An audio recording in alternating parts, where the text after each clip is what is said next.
It's a normal normal arvo with Jeff. Out having a hunt. Have you got one there, Jeff? I don't quite know. We could do a live dig on that one. Anyway, it's got to the point here where I've said, Jeff, time for some filming. This is just bizarre.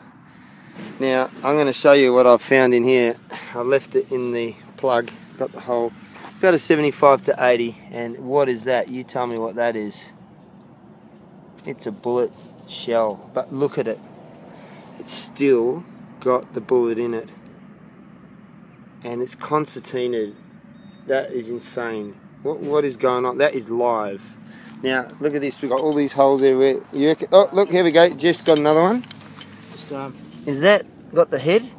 All these bullets, come on, do a zoom, haven't been fired. I reckon it's another one. Look at that one. It is too, yeah. Like that could be lead sitting in there. I don't know. Something weird's going on, isn't it, Jeff? Look, I've got that one just then. And now, where's our little pile? Look at all of these shells. There's one I just dug. These are freaking live rounds. We scraped one of them. It was 1944. And it's Mark 7, so it's Mark 7 303 bullets. Look at these. These are live. Where's the other live one? There, that one's got a head in it. And they're all crunched. We don't know what's going on, do we, Jeff? No. And what's with all the toothpaste tubes? And Jeff, we reckon someone's had a toothpaste fetish. Either that, or they're using the toothpaste to lubricate the shells in some fashion to do whatever the heck they were doing. But look, this is strange. Look, all of them, and I can't seem to get this to, I'm going to have to do that. There we go. All of them are in various stages. That is, I don't even know how you would do that, Jeff. No. Physically do that. I don't even know if you could do that in a vice. You wouldn't do that in a vice. And they're not, oh, that one's got the thing missing. And they're not fired. Some of them kind of look like your run-of-the-mill. Yeah, that's what I'd find on a site. Oh, we have got bullet heads in our pockets, haven't we? But yeah, we'll bring them out later. But this is what we're up against here. These are live rounds. Someone's... And they're military. It seems to be military. It's 44 was on one of them. We'd probably have to check all the dates to be double sure, but they all seem to be... I mean, that's got the head in it. Anyway, we'll get back to you. We're going to see if we can dig up a whole ammo box. Maybe a 303 out here. A Royal Enfield will be buried here as well somewhere. Yeah, we might find the guns.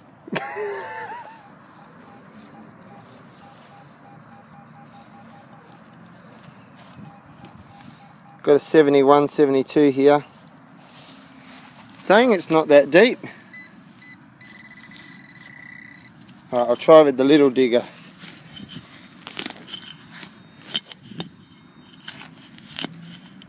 Oh, look at that.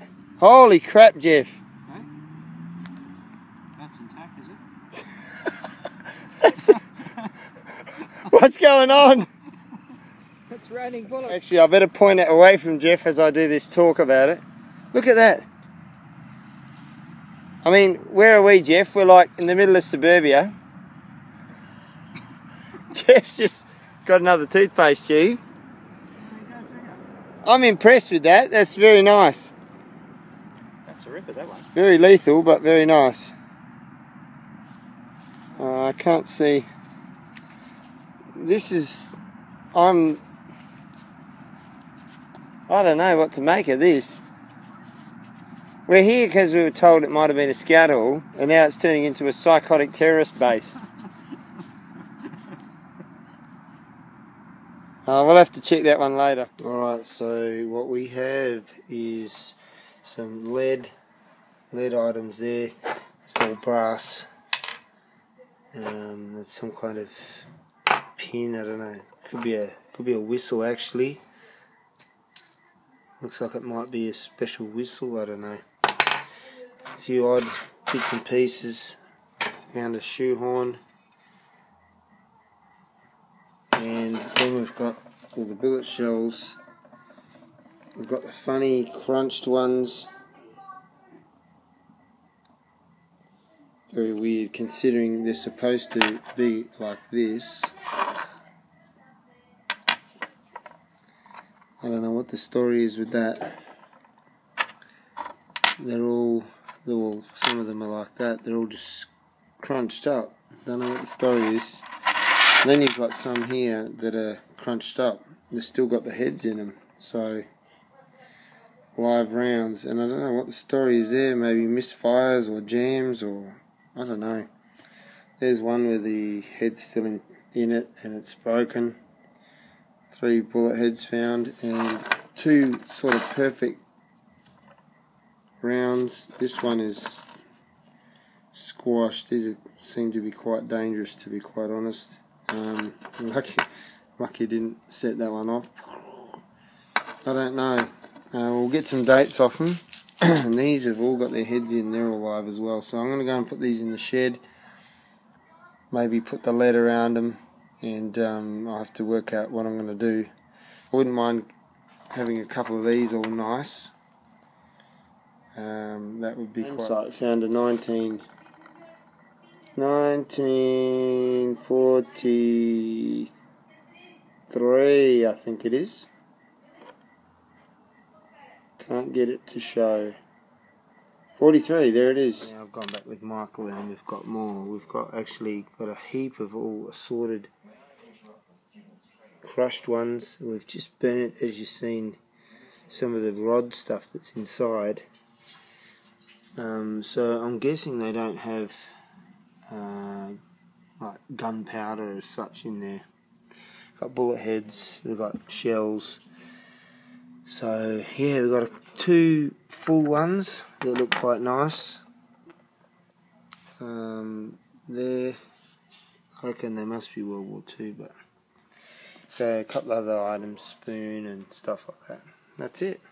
Okay guys, so what I found out was by looking at the head stamp once I cleaned them, I found that we had 1 that was 1942, 17 that were 1943, and 16 1944. Now what I discovered from looking up the head stamp, and this is where I keep saying to people, don't throw out your head stamps, check them, because you sometimes can be surprised what you can learn from them. And what I found out was, that I didn't know, was that from 1942 to 1945 they had a small arms ammunition factory in Welshpool, Western Australia. And this was done in a lot of states, so that in case we got cut off from supply lines with ammunition, so they were producing their own.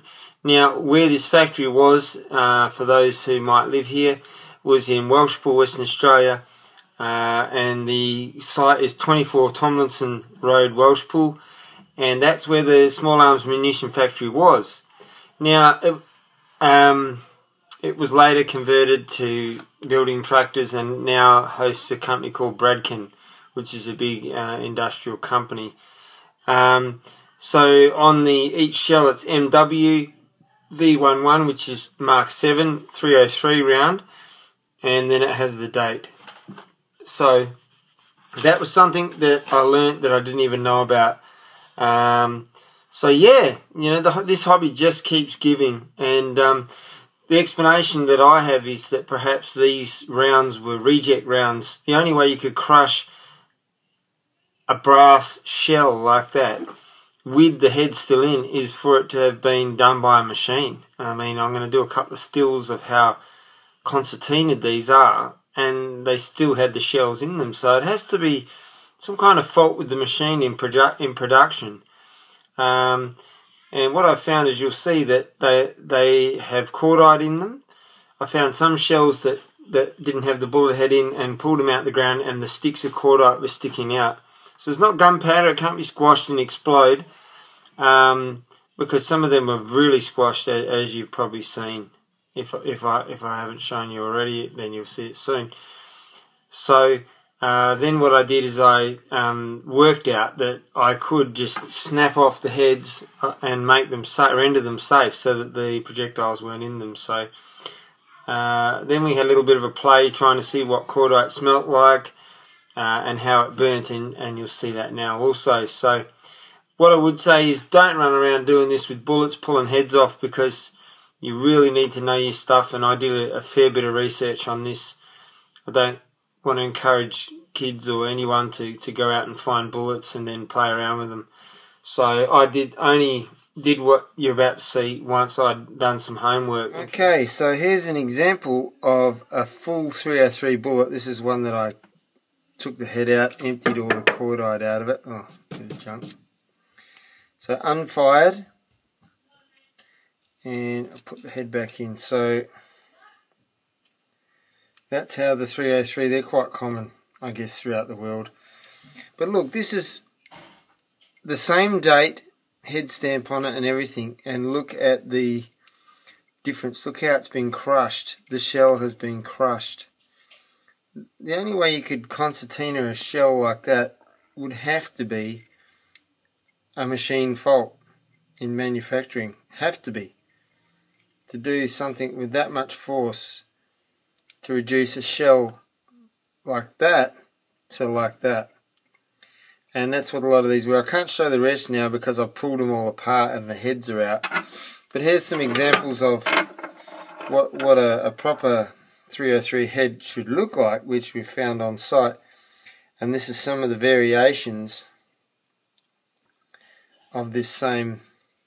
So really weird damage to the heads, the bullet heads themselves.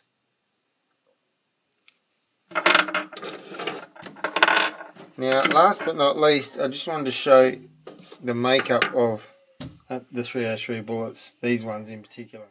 So there's your 303 bullet, and then you had the head. That's how it looks. And then it had this wadding piece that sat there against the back of it. And then this was actually on top of the sticks of cordite, as you see there. I'll just leave that, but the sticks of cordite. So it's virtually, these sticks were against the base of the shell, up, and then you had the wadding, and then the head. So we've taken the projectiles out,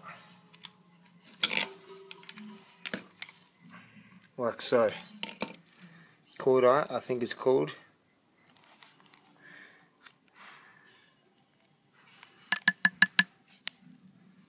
Doesn't smell like anything.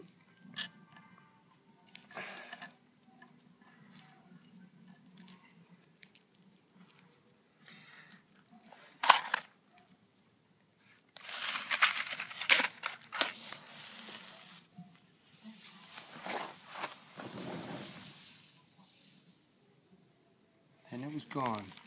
This is why you find bullets unfired in camps with the heads missing, because this is what soldiers used to do to light the fire. They get a match, aim it into the fire, and look.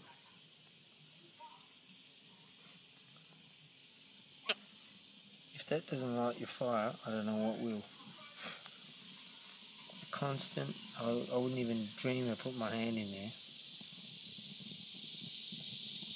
They would light it, put it in the fire, and that would light the fire for him. Alright, I hope you enjoyed that video, and take care, and good luck out there. Bye for now.